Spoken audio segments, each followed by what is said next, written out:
Boucher. Present.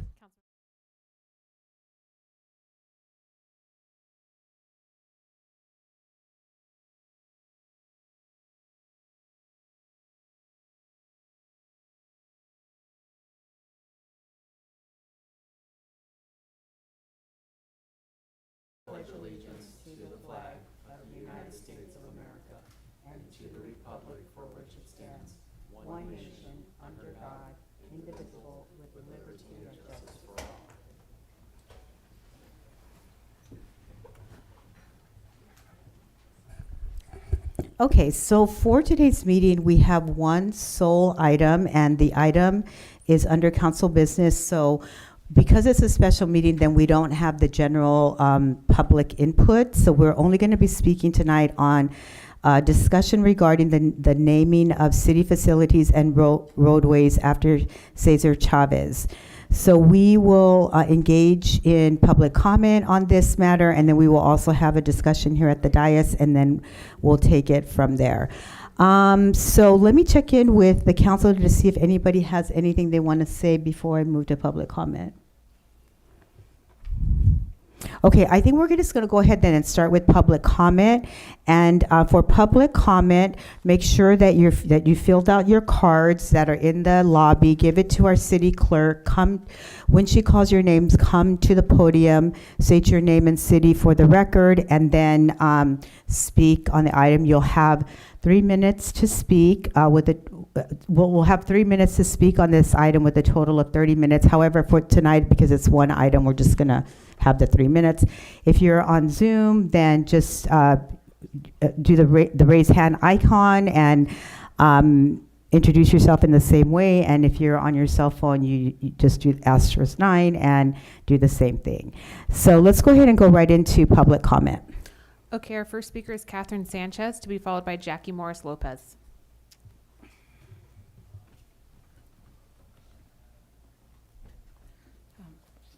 Council, my name is Catherine Sanchez. I'm a resident of Hollister, and I live in District 1.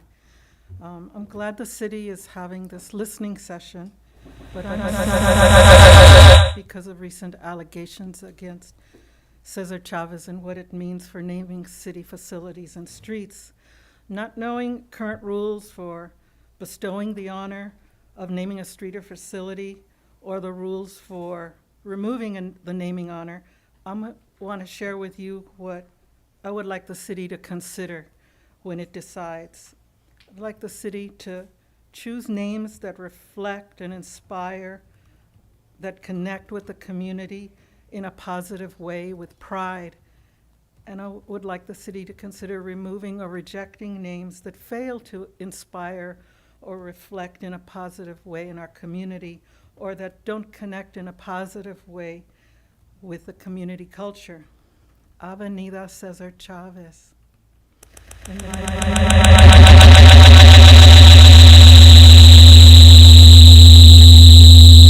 I'm proud to see around me in Hollister, and I'm referring to our farms, to our labor community. If Hollister decides to remove the name as the way it moves forward, I'd like you to use a name that is based on community input. And as an alternative name, I'd ask you to consider Avenida Comunidad. Last, if a name change to a street in Hollister is made, support the neighbors who live on the street and are directly affected by the name change.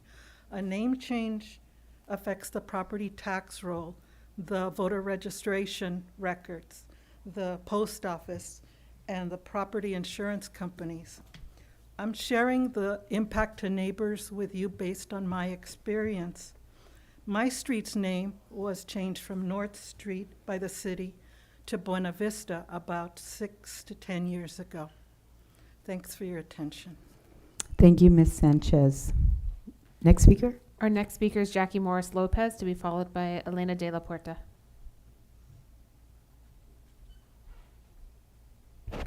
Good evening, City Council, Mayor, and City Council members.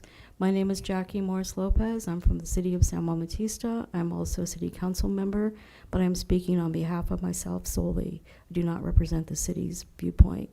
I just want to first reach out to all of you tonight and also the members in the audience for taking on this very contentious subject and very sad subject and very alarming subject tonight.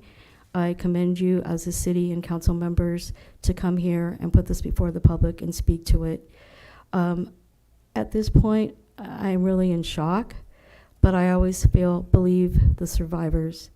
No matter how long it took for them to come and speak their truth and their trauma, always believe the survivors.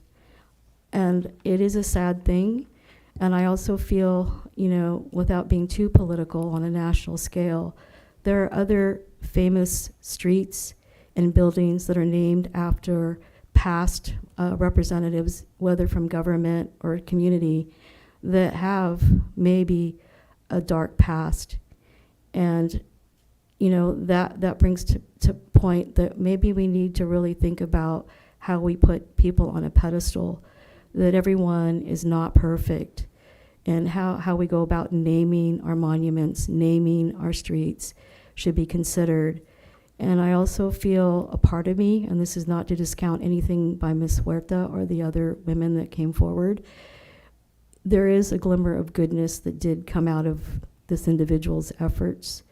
That's what I can say, but obviously this really, really overshadows that goodness. Thank you. Thank you, Ms. Morris Lopez. Next speaker. Our next speaker is Elena de la Puerta, to be followed by Diane Ortiz.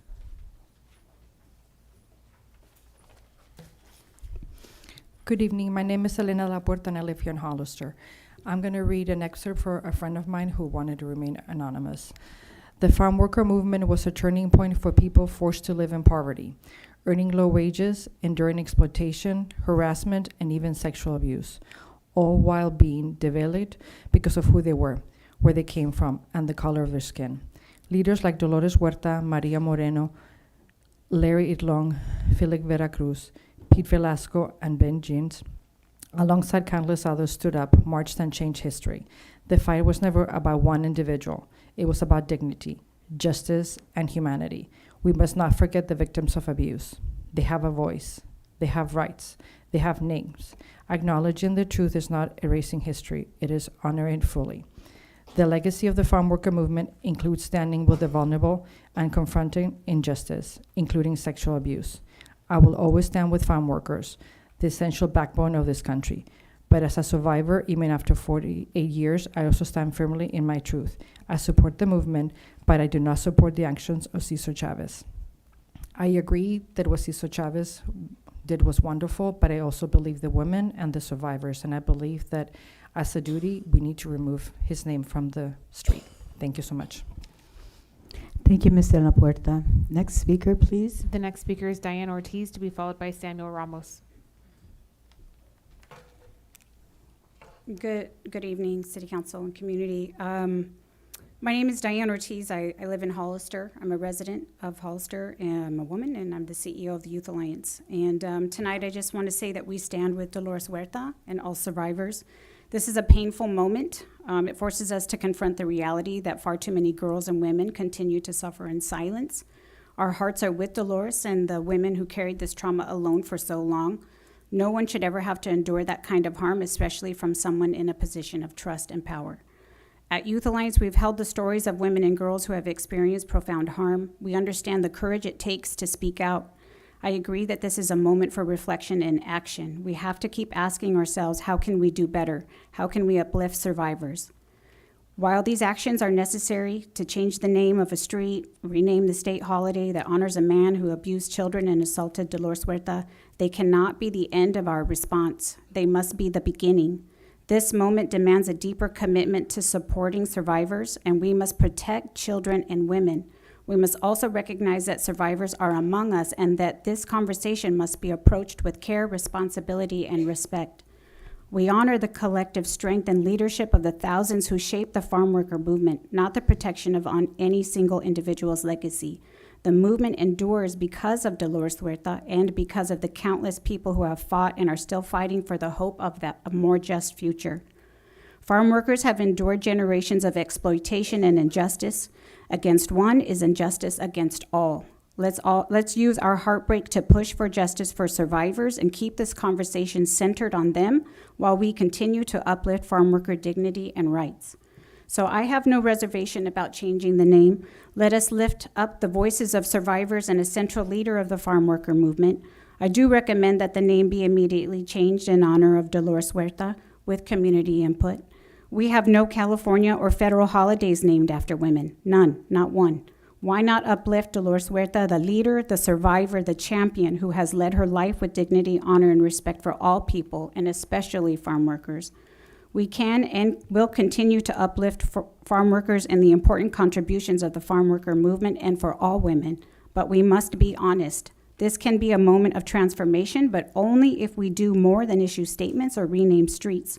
We should also, because our children deserve more, women deserve more, and we must demand that survivors and women in the movement are cared for and treated with dignity. So yes, let's change the name, and let's also make a commitment to survivors, for women, and for all of our children. Thank you. Thank you, Ms. Ortiz. Next speaker. Our next speaker is Samuel Ramos, to be followed by Julio Rodriguez.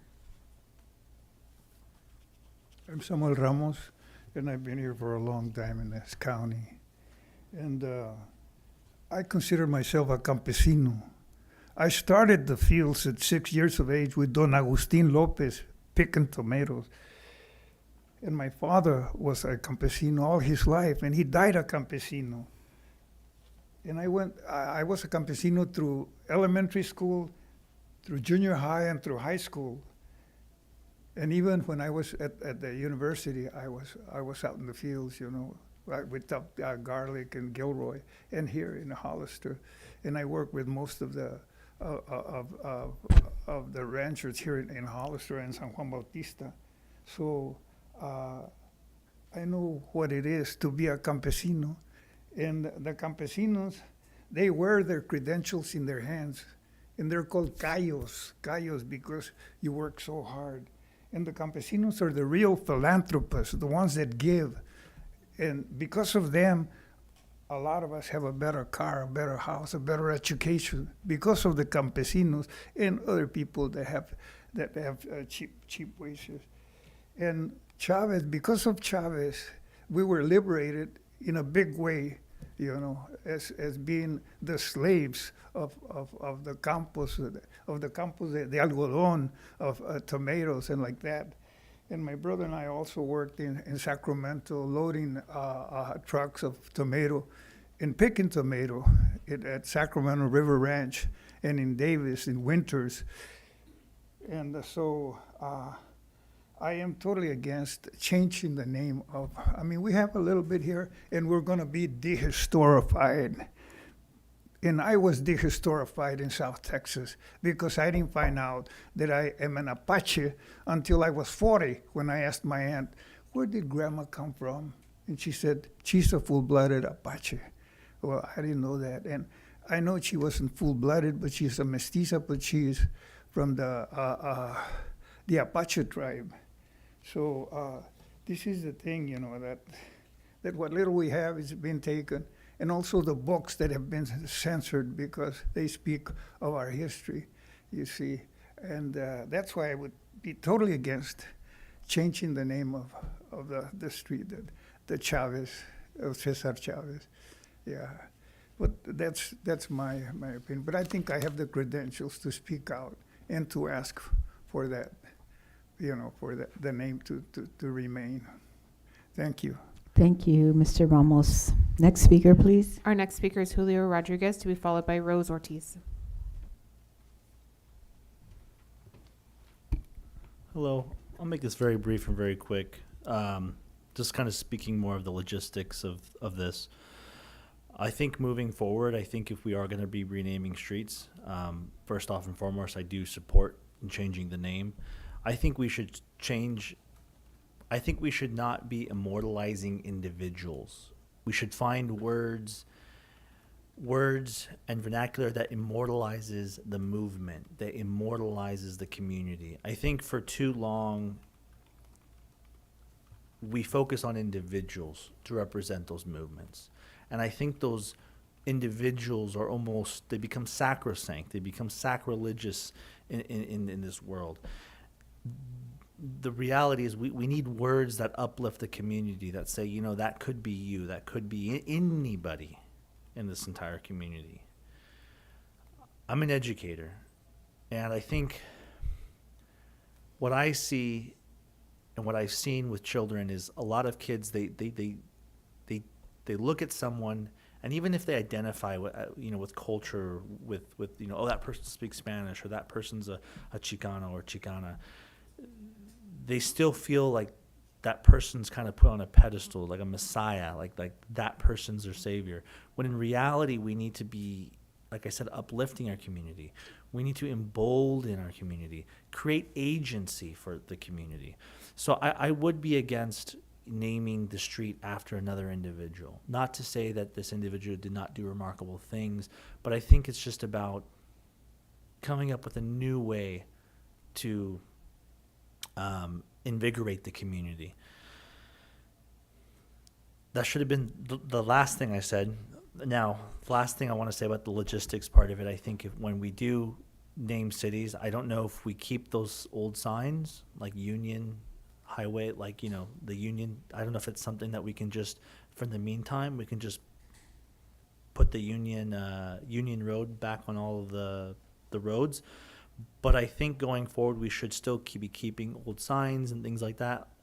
I did see on the news, for example, like San Francisco Public Works is a great example. I think they had a lot of the street signs in storage. I don't know if we have a storage, but just so that way, it's not as cost prohibitive to change it back immediately, if that is the will of the council. Thank you. Thank you, Mr. Rodriguez. Next speaker. Our next speaker is Rose Ortiz.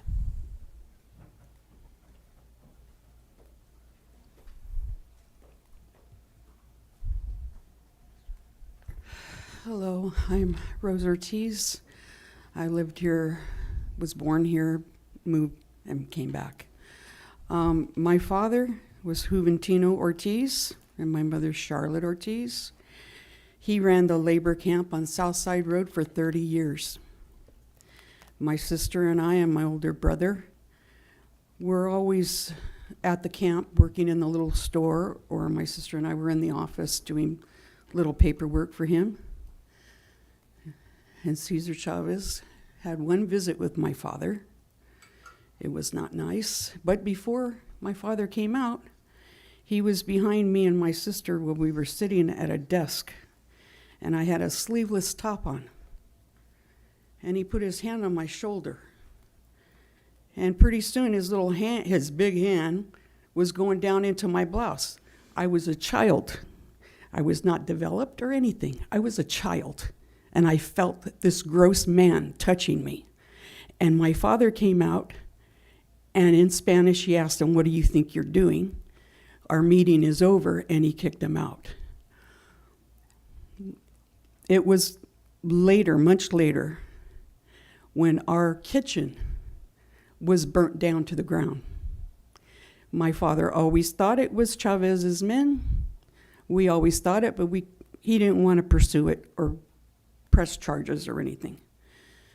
My father always believed in the Bracero program. My father came over as a Bracero from Mexico. He went to Congress in the 80s to go pursue that and say, let's bring it back or something like it, so that these men can come over and have their papers and their visas and their work permits in their pockets, so they don't have to run from the INS. And Cesar Chavez fought him on that. They fought about it all the time. He marched down South Street, where I live, with all his union workers and everybody with the flag, and I stood on the porch and I just shook my head. Like, he did a lot for the union, for the workers, but he didn't do enough, because my father said all he did was make money on the backs of these people. And that's how he lived so well. And they still lived in huts and worked in the fields the way they did. So every time I see a street or something, highway, named for Cesar Chavez, it makes me cringe, because I know what kind of a man he was. I experienced it. I saw how my father worked so hard to get his men, already from Mexico, to get their paperwork done, get their green cards done, to get everything they needed to come to this country to work and not fear the INS. They had it in their pocket. All the farmers, sorry. Thank you, Ms. Ortiz. I appreciate your comment. Thank you. Our next speaker Next is speaker. yes, is Joe, to be followed by Celeste Bocanegra.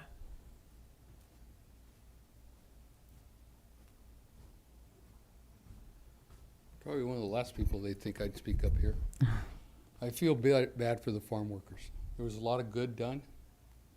A lot of good done. There was a lot of bad done. You've heard it both ways tonight. And I mean, it was a lot of good done, a lot of bad done. I would take the name off the road. I agree with Julio, or was it, about naming roads. Does anybody know why Union Road's Union Roads? Because that represents a union district, an agriculture district. What's wrong with Union Road?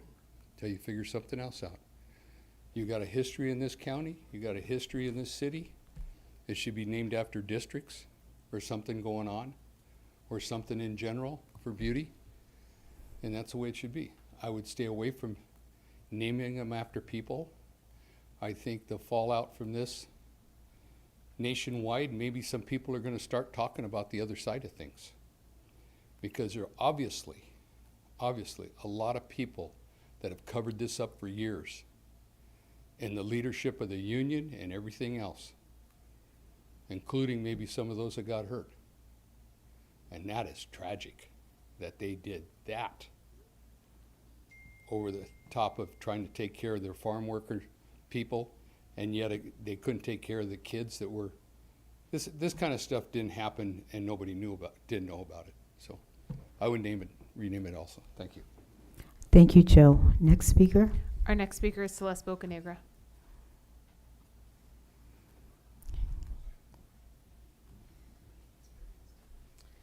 Good evening, everyone. So I'm just going to start from the beginning. My grandparents have worked the fields here. My parents worked the fields, and I've cut apricots when I was little, so I feel like I have a say in this. But from the beginning, myself and a few other community members didn't want the name change. So this is this is a perfect example of why we shouldn't change our roads to someone.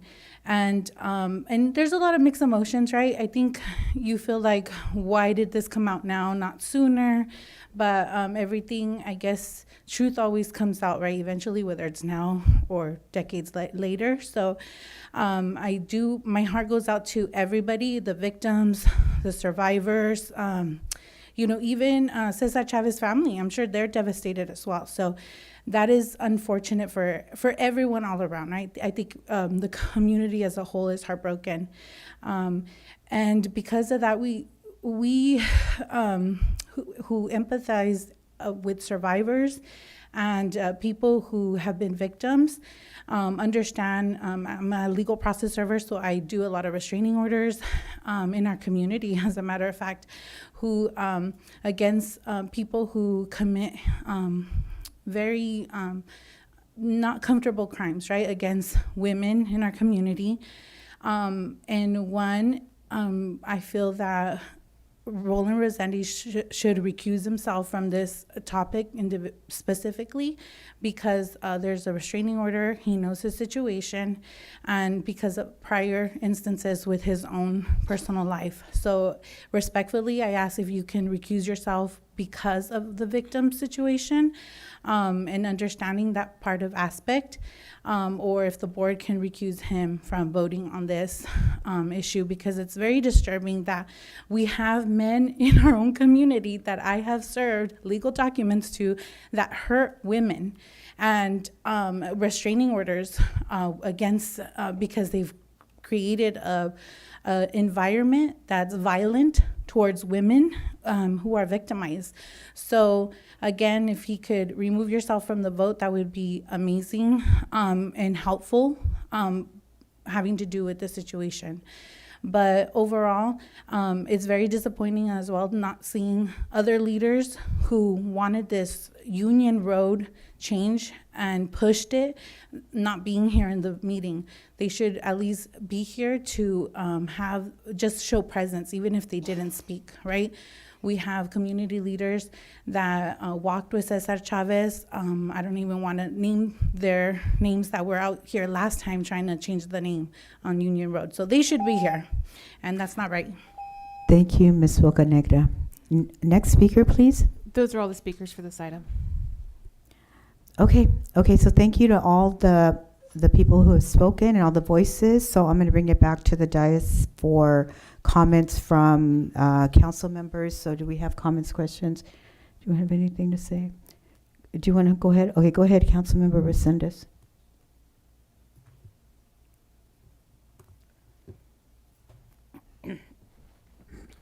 Thank you, Mayor Stevens. First off, I just want to address the comment that was made about me. I think that for all sake of transparency, we need to acknowledge that the person that spoke ran against me and lost. In the last election, she's planning on running against me again. And when people use such instances to politicize and personal things, I think it hurts victims even more. And it's just really sad and disgraceful that somebody took the opportunity to do that here tonight. The second thing I want to say is that I don't normally like to read from a script. I don't. But I wanted to read a statement that I put together last night after checking in with my constituencies. I went to their house, I knocked on the door, and I was looking to them for guidance. And I just want to read that to help set the tone for whatever decision comes out of the council tonight, and so the community knows exactly where I stand. I'm getting a little bit older here, so I've got to move my phone back, but this is what I wrote. In light of what has come forward, I want to first acknowledge the women who had the courage to speak their truth. That takes strength, and it deserves to be met with respect, not silence or shame. We must always create space to listen, to believe, and to protect those who come forward. That part's not negotiable. So I want to thank you, Mayor Stevens. I want to thank you, Vice Mayor Deanda, for creating that space here tonight.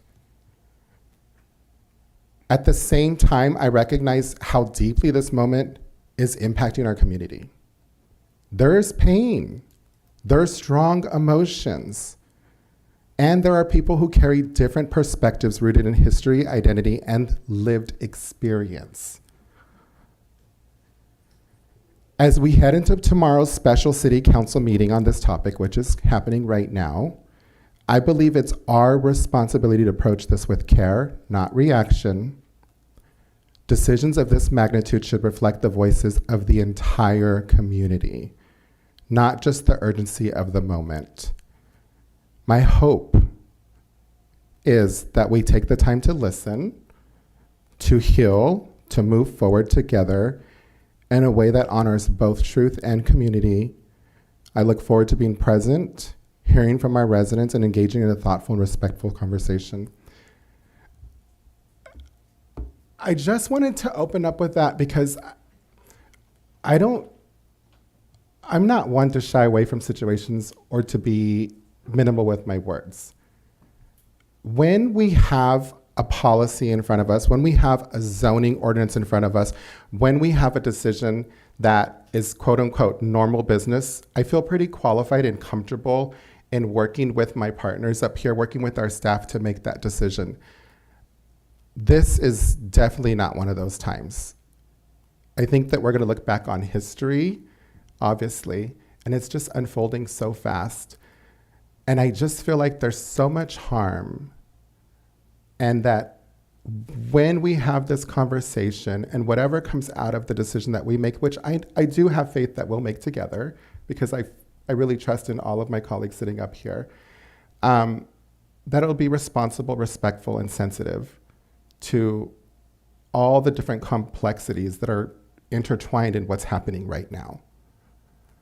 Having said that, I look forward to having more conversation about this tonight. I'm sure I'll chime in, but I'm going to yield my time to hear from my colleagues and step back. Thank you. Okay, thank you, Councilmember Resendez. Councilmember Bichet, go ahead. Well, yeah. There's a lot of hurt, right? There's a lot of hurt on both sides of the issue. Farm workers who do a lot of work to help produce the food that nourishes our bodies, right? Turning the sun's rays into food and the nourishment from the ground into food that can help us live our lives. They've been victimized and the subject of abuse. And the survivors of abuse have also, seen victimization. I'm not really one to want to go changing names of roads. I wasn't really for changing it to, the current avenida that says Cesar Chavez from Union. I'm a pragmatist at heart, right? Like when we're trying to negotiate our roadways, I feel like it's getting a little bit more challenging to drive around our little town. And it's a little bit more confusing. I know we have GPS, but my gut is just make it Union Road from 156 all the way to Fairview. Just cut the confusion and just make it super straightforward. That's where my heart's at. Just make it simple. It's not political. It's not confusing. It's not changing once we cross Airline Highway from one road name to another. But there's a lot of hurt going on, and that one, care, responsibility, and respect, that stuck with me. The community input, I think, if this is the will of the community, I'm willing to, go along with what the community really wants to do. But for me, I'm just like, make it simple, go straight Union all the way through. It means something too, right? But comunidad, if that's the will of the community, we can change it to that. But I'm open for just changing it straight to Union to cut through and make it simple and not political and understandable for when you're just navigating our roadways. I mean, it's confusing enough, our roads in Hollister, and what roads lead to what roads and how to get through, although California 25 does make it a little bit easier. But I'm just thinking about making it simple and apolitical and just moving forward with that. Okay, thank you, Councilmember Bichet. Check on this side. Councilmember Morales, do you have something? Go ahead. Yes, I want to thank all of our residents who spoke, and we know that this is a very disturbing and challenging and difficult moment for all of us, the victims, I'm sure the families that are impacted by what they just learned. I want to say that the farm worker movement, especially for our region, is historic.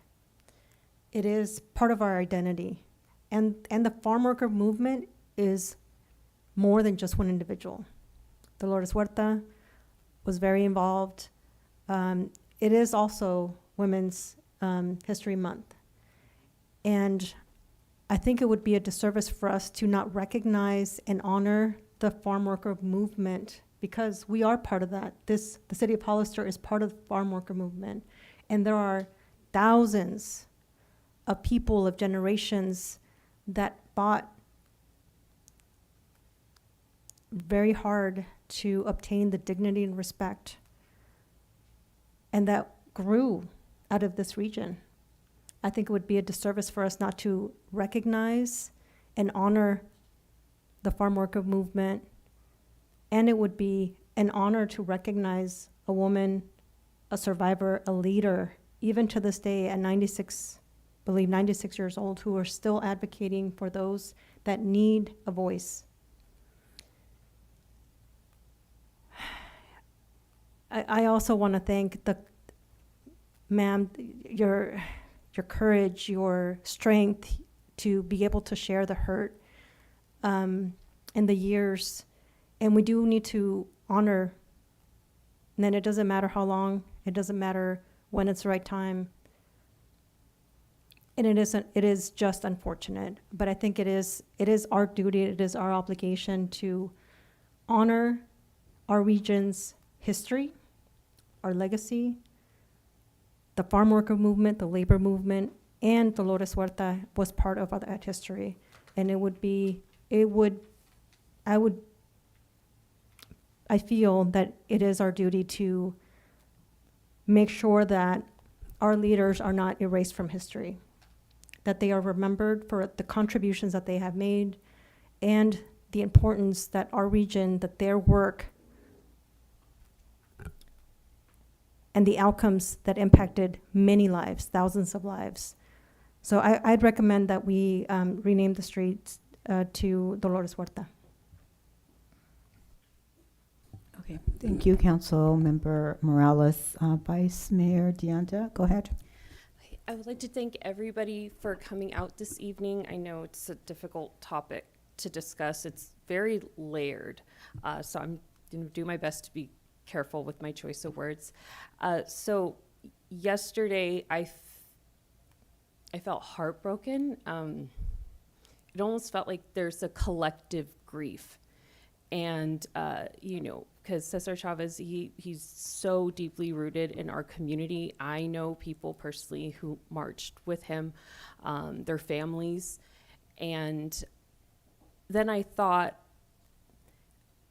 we need to separate the man from the movement, right? And so the United Farm Workers movement, yes, he was part of that. He was the leader of that, but so was Dolores Huerta, right? And but this also, it kind of triggered something in me where I recognize that it's cultural, right? These type of injustices to women and young girls, and I think time is up. I think this is part of the systemic breakdown of the structure, the patriarchal structure that we've had in place, and where women have always felt, not equal to their counterparts, right? And I feel like I do believe that this was, in a sense, divine timing. And I really, really respect Dolores and the victim survivors for coming forward with this. It is still a lot to process. I'm still processing it. I'm sure, we all are, but I agree, somebody mentioned about not having somebody's name on a pedestal, right? Because then we idolize them. We think that they are this certain person. Indeed, he was an advocate. That was important for him, and he fought, and he was a great fighter.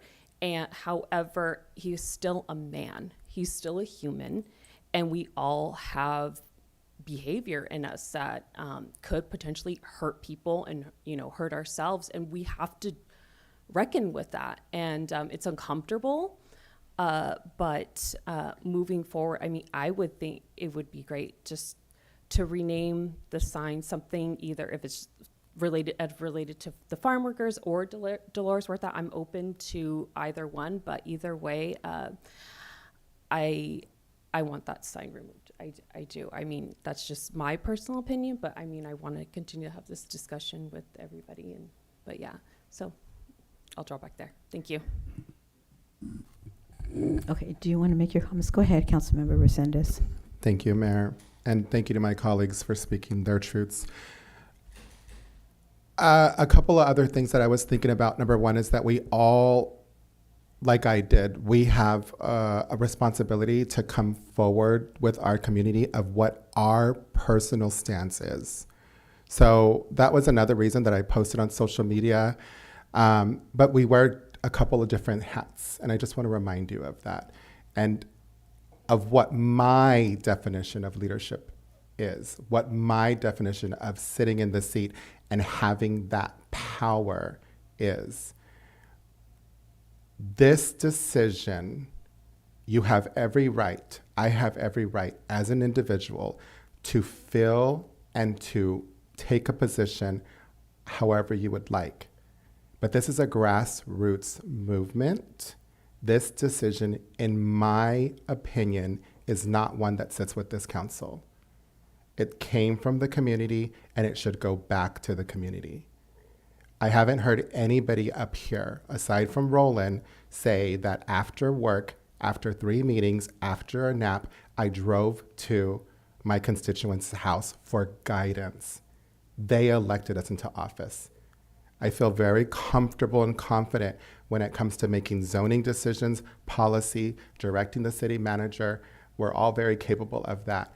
And I feel like we're elected to do that. But when it comes to something as hurtful, as sensitive, as devastating, I have a right to voice my opinion. You have a right to voice your opinion. But it's not, I think, wise of us as a body to make that decision for the entire community. My advice to my colleagues would be put it to a vote of the people. Let democracy play out. Again, I applaud the mayor. I applaud the vice mayor for holding space, and I thank each and every one of you for coming out here, for watching, no matter what your stance is. But this decision is not ours to make. With that said, I want to talk about what does that look like realistically. I'm coming to you, City Clerk. Is it too late to put it on the June ballot? Oh, for the June ballot? Yes. Yeah, Okay. we're past that deadline. August 7th would be for the November ballot. So I'll be frank with you guys. After talking to people in my district, after talking to people that I work with, after being consumed by the news and getting text and grieving alongside these people, because they are our community members. It's part of our identity, rooted identity in our history. I say we put it to a vote. We give it back to the hands of the people who created the movement and allow them a simple decision, a legally binding decision. Do you want to change the name? Yes or no?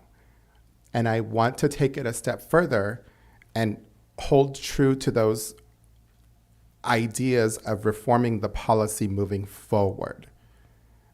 I do think that's something that we should be doing. And we have, again, the power to do any of that. But I don't think it's wise for us to make this decision as a body for everybody that we represent, especially when Hollister, California is nearly 70% Latinx community members, and there's so much history here of the farm worker labor movement. Let the people decide. You'll have a vote, you'll have a vote, you'll have a vote, you'll have a vote, I'll have a vote. Everybody here will have a vote. Let them exercise that vote. Let democracy reign true. And if we want to come up with some type of decision in the meantime, you're going to harm people regardless, even more than they've already been harmed. And I just don't like that part about it. Keep the politics out of it. Give this decision to the people.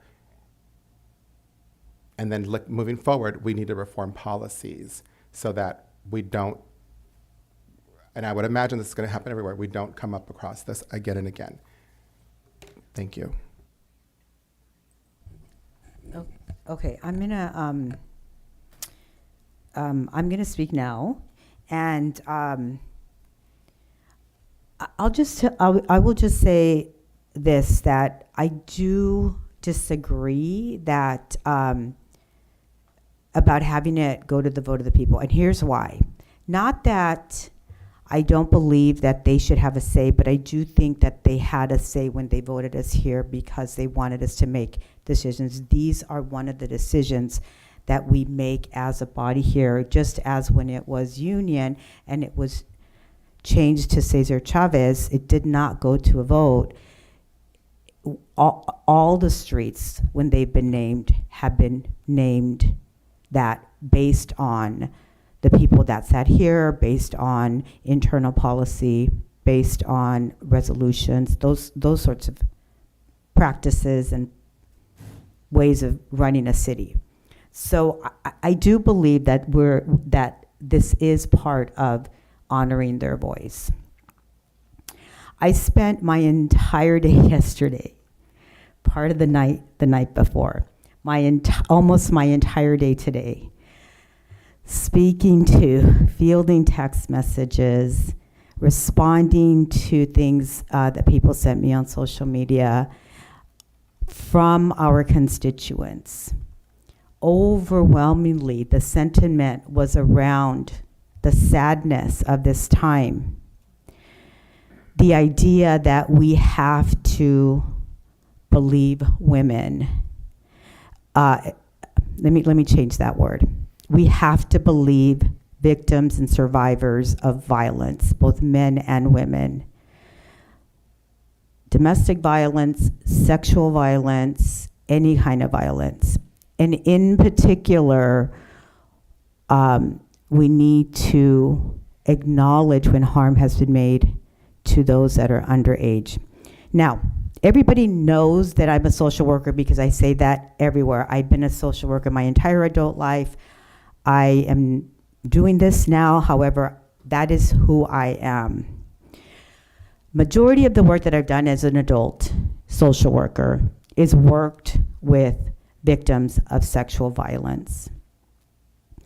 For me, believing a survivor is not enough. You have to believe and then take care of how you move forward with that belief. Believing someone and moving forward with no action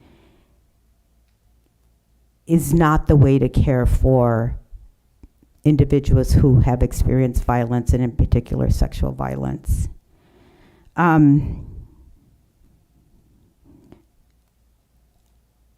I think that we do ourselves a disservice. And you know, I won't speak to what's happening nationally because that is a whole other conversation. I will only speak to what we're doing here in Hollister because obviously that is our jurisdiction. But we do ourselves a disservice when we name things, when we idolize individuals to a degree that it is as if they are above being a human being. The reality is that every individual is flawed. And we will find something that is unsavory about every single person because that is part of being a human being. And to hold people to that standard and then be angry and hurt when they don't live up to that is unfair. And although I do know that Cesar Chavez has spent his whole adult, I'm going to assume adult life, maybe his entire life, fighting for farm worker rights. The reality is that he was one person who led a movement. He was one person who was the public face of an entire group, of a co-leader like Dolores Huerta, of many people who grew up in the in agricultural communities. I'm one of them. As a little girl, went to rallies and protests and things like that where he was speaking, and most of the time I was little and I was bored and I was like, why are we here? And then as I got older, I recognized what we were doing. So I was part of that growing up as well. My mother worked in packing sheds. My stepfather worked in the fields. I mean, we all have those histories. I was blessed that I was able to go to college and have a different experience. However, the reality is that what I'll tell you is, in my experience, although Cesar Chavez was the one that oftentimes had the mic and was the featured speaker, there were thousands and thousands and thousands and thousands and thousands of people that did the work to ensure that farm workers' rights, their working conditions, their pay, all of that, that they were treated like anybody else who was a worker should be treated, with respect and dignity, and that their environment was as safe as possible. So I think that, again, we do individuals a disservice when we put them in such a high pedestal, and then when they disappoint us, then we're angry instead of recognizing that, no, this individual is just a human being. I, for one, think that it is not a good idea to name places that are associated with a city, and I'm only speaking to a city because this is the city of Hollister, after an individual, because I guarantee you we will be disappointed because something will come out about that individual if we look hard enough. And now with all of the information that we have access to, something will inevitably come out. So I think that in order for me as a leader of this city who was elected as mayor, and I believe people elected me here because they trusted my opinion, my leadership, I feel very comfortable making a decision to change the name. Not only because overwhelmingly the people that I heard from agreed that it is a good idea to change it, but also because I live 3 houses from that corner. And I believe that I, in good conscience, knowing what I know about victims of sexual violence, should not be driving through there and not feel uncomfortable with that. And that's part of the reason why this discussion was so important, because I want us as a city to honor the victims. I want us as a city to make a decision that we should no longer idolize individuals to such a degree that later we're mad when they disappoint us, because it will happen. So I, for one, believe that we should change it, not in any way to diminish the leadership or work of Cesar Chavez, but simply to allow victims of sexual assault, especially those that came forward around this, and all the individuals that suffered in that way through the farm worker experience, in a way to honor them, but also as a way to say that this type of violence is no longer tolerated, and we as citizens of Hollister stand against that. I'm happy that we were able to have this conversation. I think we should make a decision soon about changing it. I think a placeholder going back to it being just union, and then until we figure out if we want it to be something else, I think that's an okay decision. But I do think that in order to honor what I have heard from the majority of the constituents that I've been speaking to for the last almost 2 days, and in order for me to honor and respect those victims of sexual violence, I think that we should move quickly on making this decision. So that's my 2 cents. Okay, so I'm gonna leave it at that, and then I will check back with my colleagues to see if anybody wants to say anything more. Do you want to say something more? Go ahead, Councilmember Resendez. Thank you. So just point of clarity for the mayor, city manager, having heard and since the public is here tonight, we are having a discussion regarding the naming facilities and roadways after Cesar Chavez. So we're just having a discussion, but it says council next steps, discuss the implications. So what is it that we're trying to get? Are you looking for direction? Are we going to follow the policy in place? What is the next step so the community is aware and involved in this process? So that is correct. We have 2 main assets that have the naming question. And so we would like to have direction from you in one particular case. There are funders outside of the city that we would have to communicate with them to make sure that they understand that it's the same project. And so there are some bureaucratic implications as far as if we are to move forward with a change. Just to come back to a couple of the points that have been discussed, we do have the old signs in storage. So if you wish to return to the previous name, that it would be something fairly easy. And then, of course, we would have to put in place the different steps that we need to take for the name change. Okay, and if I can just expand on what you said, we have two, we're just talking logistics here. We have a street named Avenida Cesar Chavez recently, and there's a park by the fire station that's currently being built. However, that park is funded by a grant. And if I'm understanding what the city manager is saying is that we need to notify the grantor that we are going to change our application, and we may be at risk of losing the money of the grant. No, we're not at the danger of losing the money. Okay. We just need to We just make need to sure notify them and make sure that there's no Okay. confusion. All right. Yes. So in the city of Hollister, just so you know, there's only two things that are named after this gentleman: the street and the park that has not been built yet. Okay.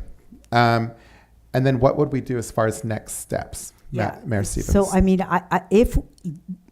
okay, so again, we have to make a decision here at the dais. My opinion, I will only speak on my opinion, and then I need to check with our city manager to see if this is appropriate action for us to take. In my opinion, I think in the short term, going back to Union would be the right way to do it as we continue the conversation about what it should be named. That would be my opinion. And then, and then, like, when can we make that decision? Can we make that decision tonight? Do we have to wait for, like, agendize it? Oh, I'm checking with Anna. What can we do? So a couple of things. Okay. So, but yes, I mean, to a certain degree, you took an action. It was a legislative action when you decided to change the street. So to a certain degree, now the park is different. So let's talk about the street. So when that happened, an ordinance was put in place, and I'm looking at the city clerk because I imagine that's what we had, an ordinance, a resolution of some sort. Yeah, it was resolution 2022-139. So you could undo it with another Exactly. resolution. You don't have to wait for an ordinance. So you could be undoing that, and which puts us back to Union as the name. So that's one. Now, the park, I don't believe that was a legislative action. I think that was part of the concept. And the clerk can confirm, or Mr. Wall might be able to I wonder if confirm. Mr. Wall our Parks and Recs director can speak to that grant and so that we know what we're up against if we make any changes to that. And so that would be more of a programmatic change. So we have a legislative change for the street and possibly a program change. Sure. So with the Prop 68 grant, that park was actually first slated, the first name was Fire Station 2 Park. And it was going to be fire themed as far as playground equipment, also have a Firewise garden, things like that. Those things are actually still part of the park. At that time, we had many community members come forward and say we'd love to see the focus of the park carry this history, this part of our culture. I think in light of, things that have come up, that's going to be a decision. I think all that needs to be responded to as far as the Prop 68 grantors go is that in light of current events, we do plan on changing the focus back toward the fire station or whatever the council and the community decides. Okay. So we have a programmatic change and then a legislative change.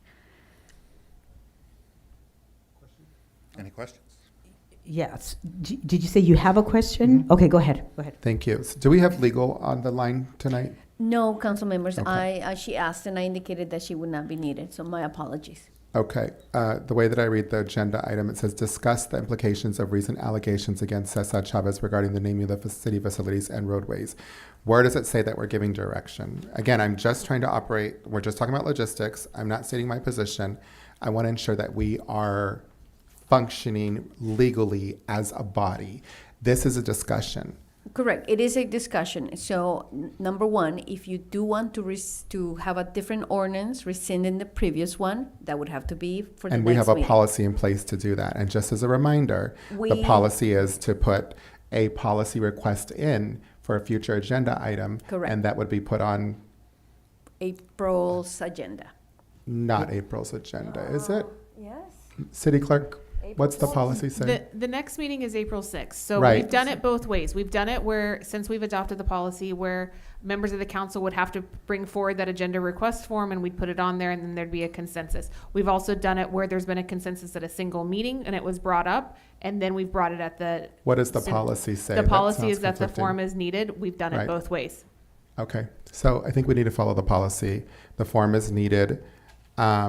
Bring it to a future agenda. This is just going to encourage more conversation about it. And then the policy, I think, says the next city council or 2 city council meetings after that. I believe it's 2, but we've That's typically what I done the thought. next one. I did also want to let the council know that there was a resolution 2023-101 that does name it Cesar Chavez Community Park. So we would want to bring Okay, both at the both. same time. So I did want to Yes. confirm that.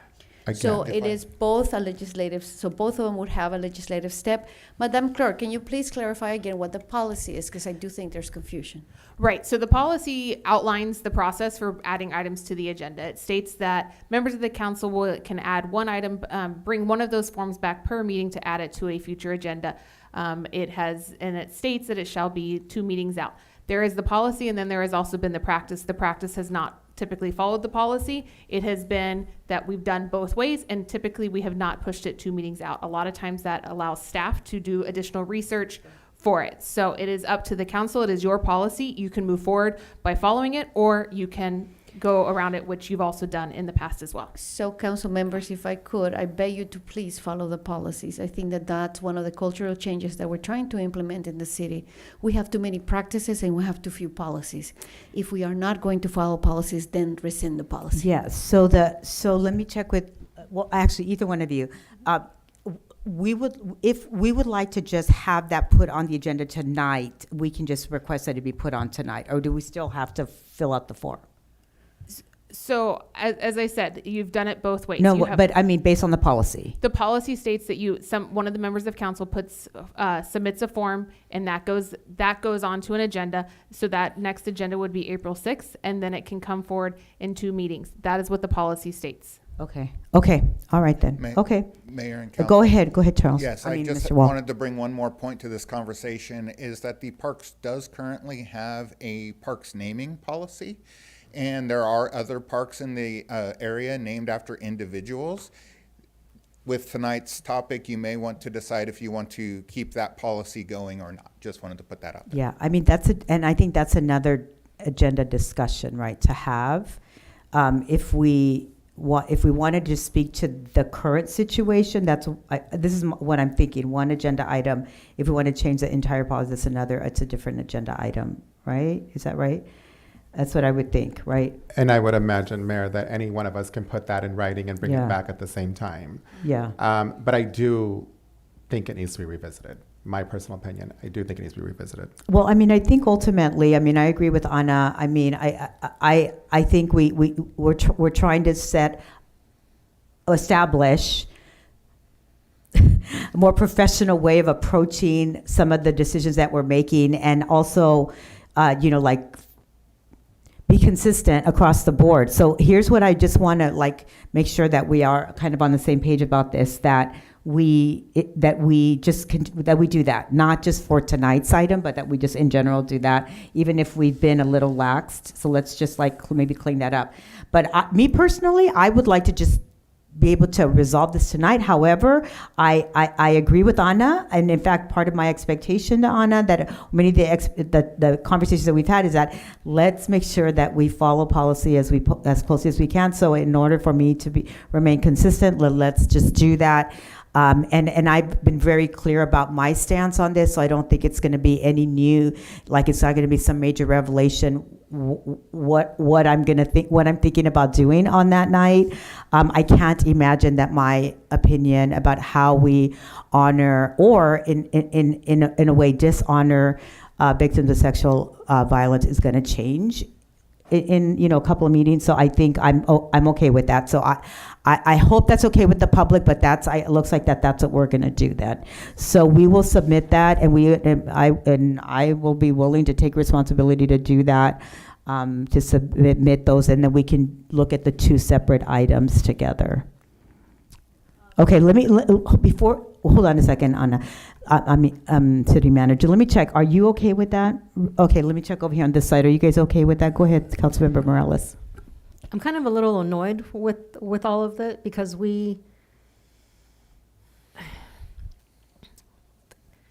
so we talked about the implications. So we're having a public meeting. We have people that come out. We have people share their story. It is painful. And now we're going to wait until sometime in April to have a discussion and then have direction.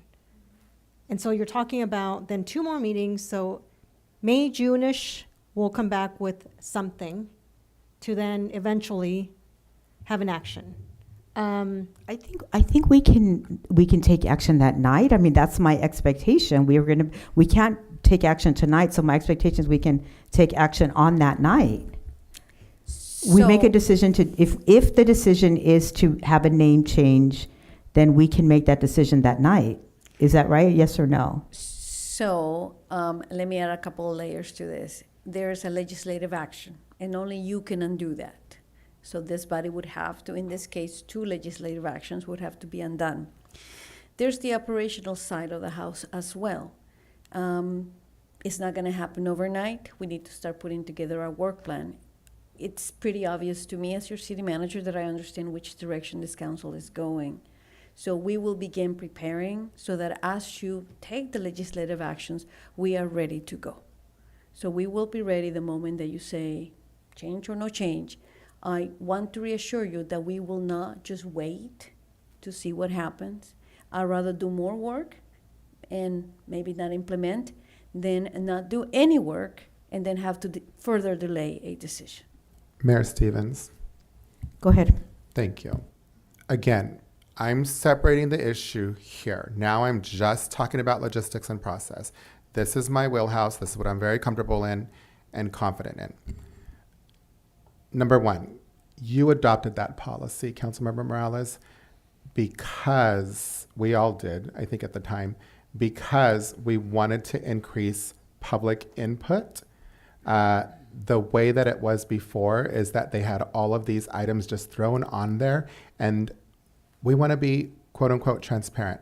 Number 2, it's never wise of any elected official to sit up here and say, I've already got my mind made up, because the reason you have a public meeting is you listen to the public. You cannot sit up here, in my opinion, any elected official, and say, I've already got my mind made up. No, you follow the process. You allow the public to participate in the process. You allow them you put the agenda out there. You allow them to attend meetings. You allow their voice to be heard, whether they're calling you on the phone or whether they're up here at the podium. They have that right.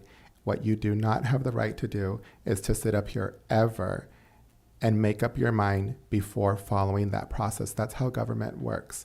I'm just reminding you of that because I take that responsibility very, very serious. Do I understand the emotion? Do I understand the sense of urgency? Yes. There are ways around that too. I'll give you another scenario. If you want to break the rules and you have the majority of the council to break the rules, you can always do that. I never recommend doing that though. But if you wanted to, you could take action tonight. You could suspend the rules. I'm giving you all of your options just because, again, this is my wheelhouse. You could suspend the rules and then you have the majority and you could move forward with this. That's another avenue you can take. So I'm just letting you know all of the different options out there, but it's not properly agendized either. Okay, I appreciate it. And we are going to follow the policy, and I will just tell you that I gave my personal opinion based on my own understanding of the issue, but that's all I've been doing, council members, is listening to the constituents for the last 2 days. That is all I've been doing. And if all of a sudden the wave of opinion shifts, even though I have an individual, personal disagreement with the public, I will always honor the voice of the public, always. There's no question. But I am stating that that is my own personal opinion because I understand the issue, but I always defer to the public, and that is exactly what I will do. If the opinion shifts and I hear completely different, I will still state that I believe that we should do it in a different way. However, I will always respect the voice of the public. I do have a always. question for you, if I can. Go ahead. I was asked this by a constituent last night. Were you called by somebody and asked to put this on the agenda? What's the sense of urgency? I didn't have a response. And I told him, because I hadn't, that I hadn't really talked to you about it. And just so we're being very transparent. Yeah, I spoke to. Wait a Oh, second, go ahead. please. There is a Brown Act violation. I wanted to honor the Brown Act violation. So I had a conversation with you today. I want to be very transparent so that you can know exactly where I stand too as a constituent and as a colleague. So I just want to point out those two things. You don't have to answer any of those, but I want to come clean and say that I was fully forthcoming with you about what my position was going to be tonight. And I'm not trying to make deals, but that's a rule that we can have. We can have one conversation with one person. I did that. The second was somebody asked me last night in a home of a constituent, what's the rush? What's the sense of urgency? I wanted to, the sense of urgency was to begin the conversation, and that's what we're doing tonight. And not to, again, as I tell you, that I understand the trauma that victims of sexual and other violence, when it is pushed aside, delayed, proper attention isn't given to it, it is this sense of invalidating their experience. So we started the conversation tonight. We're following the proper policy and procedure as we're moving forward, and that's what we're going to be doing, right? So this is a way to start the conversation. The other, I thought that a special meeting made more sense because then we can devote the time to this issue, not have it be watered down or in another way diminish the importance and the significance of it when it's part of another agenda when we haven't even had a chance to have this kind of discussion. So I just felt like this was a good way to do that. I do appreciate everybody's, like the inconvenience that this is to have people come here, but this is a way that we are honoring victims by saying we're here to listen to you. And if ultimately we have to make a different decision, then we just have to do that. However, we're listening to them, we're hearing them, we're validating the experience, and I think that we will never go wrong with that. But we will follow this policy as we move forward, and we will be moving on the agenda. I'll submit the agenda item. We'll make we'll add that to the proper agenda, the agenda request at the next meeting, and then we'll talk more about it at the following meeting. Go ahead. Thank you, Mayor. So again, thank you for that. And then I would, after hearing your thoughts, I would say it doesn't have to be on a regular agenda. We can still agendize it for a special meeting. My concern is that we get as much public input, as much direction from the people who elected us into office. Agreed. That's all. So I think that's probably a fair way of doing it. Absolutely. Thank you. I mean, and I absolutely continue to provide input to me and the rest of us on this dais. We need that in order to help us as we make the decisions. And you're absolutely right. We don't have to do it in a regular meeting. We can have a special meeting for that. I'm wondering, well, I don't know. Maybe we talk about, go ahead, Councilmember Morales. So I respectfully request, there are more council members than just two folks here. And Thank you. Yeah, and I apologize for it. Go ahead. And our opinions matter as well. We represent our constituents. To clarify, I've sat here and have seen when we talked about the Planning Commission, when we moved forward on items, that it was done up here on the dais, and we've moved on every other topic when it's a topic concerning women and things of this nature. Now we're completely going and doing a completely different process, which I am extremely offended. And why is this topic so different than somebody else's agenda? I'm concerned about that. And right now we're looking at, now we're going to follow, today we're going to follow the process. Right now we're going to follow the process. When not too long ago we haven't. I mean, what is it about today that makes it so different or special?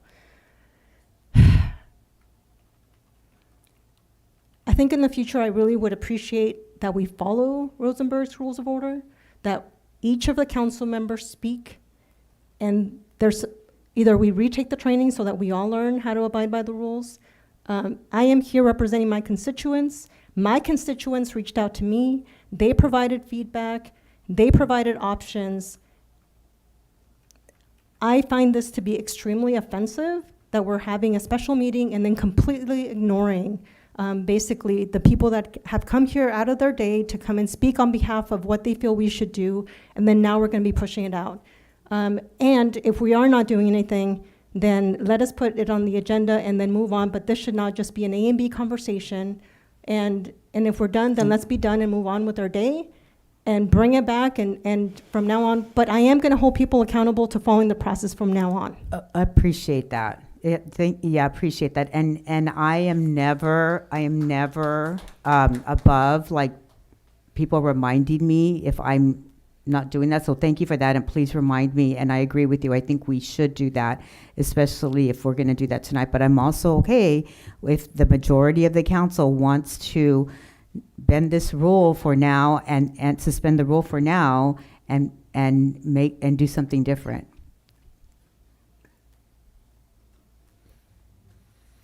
So to clarify, if you wish to not implement the policy tonight, obviously you can do that. If a quorum decides to go in that direction, that's your option. If on the other hand you decide to keep the policy, to respect the policy, Madam Clerk, can you please repeat the process? Yes, so a little bit more information. I have the policy in front of me. It was adopted on September 17th, 2024. It states that council members wishing to place a matter on a future agenda which requires staff research, analysis, and/or commit city resources shall first bring the matter to council to determine if there is majority support to further discuss the item. Agendizing council requests shall be as follows. I won't read the whole thing. Basically, for an item to be considered by the full council, provide staff with a completed future agenda item request form. It states that council members can provide additional background information and that only one will be allowed per council meeting per council member per meeting. It states that any discussion on it when it comes back shall be limited to whether the item should be heard at a future meeting. Staff will endeavor to bring the items to council for consideration as soon as possible, but not less than 4 weeks, to allow for adequate analysis of the topic and potential impacts to city resources. So that's straight from the policy on it, on the process of bringing it back. Mayor. Okay, go ahead. Thank you. So again, what Councilmember Morales said about us not following policy, bring examples of that, because that's not happened. It's too bad we don't have attorneys here, but if you really want to get this done, the majority of the council can make a motion to suspend Rosenberg's Rules of Orders right now. If you suspend Rosenberg's Rules of Orders, you can do whatever you want. If it's, again, I think we need to separate the two issues from what we feel personally and what we feel obligated to do as a sitting elected official. If you feel that strongly about it, you can make a motion to suspend Rosenberg's Rules of Orders right now, get the majority of the council to vote with you. You can adopt whatever policy you want. And then you can put this behind you and move forward if that's really what your intent is. Council, I'm just putting the options, yes, and I love solutions. correct me if I'm wrong. I love solutions. So another solution, of course, is the city manager puts it on the agenda. I will put it in the agenda for the next meeting for action. I like that compromise, city manager. Okay, let me check in with the rest of it. Are we okay? Thank you. Thank you for that solution. And then I think. Can we agendize the parks name also? Because that one is we have a limited timeline with the grant. What is the limited timeline on it, Mr. Wall? So that is June 30th, 2028 is completion, but the challenges are we have timelines that we have to meet, and we're supposed to be going to bid in just a couple of months for that. There's already design elements that will need to be changed. So as soon as I get direction that whatever the focus is changing to, then I can work with the design group and get those changes made, get the grant in order, and move forward. Yes, so we will prepare all the documentation that is needed. And I understand now that the clerk read it, that the intention behind that action seems to have been to give staff at least a certain amount of time to put it together. So the good news is that I think we work fast, and so we'll be able to bring all that to you. I don't think we need a month. Okay, thank you. Thank you, city manager. Okay, I think with that, we have a decision, and thank you to the public for bearing with us. This is obviously very sensitive, very difficult. All of us up here, we're just trying to do the best that we can. So thank you for your patience and your consideration that we kind of grappled through some of these things that are just very difficult to move forward. So with that, I'm going to adjourn this meeting. Thank you.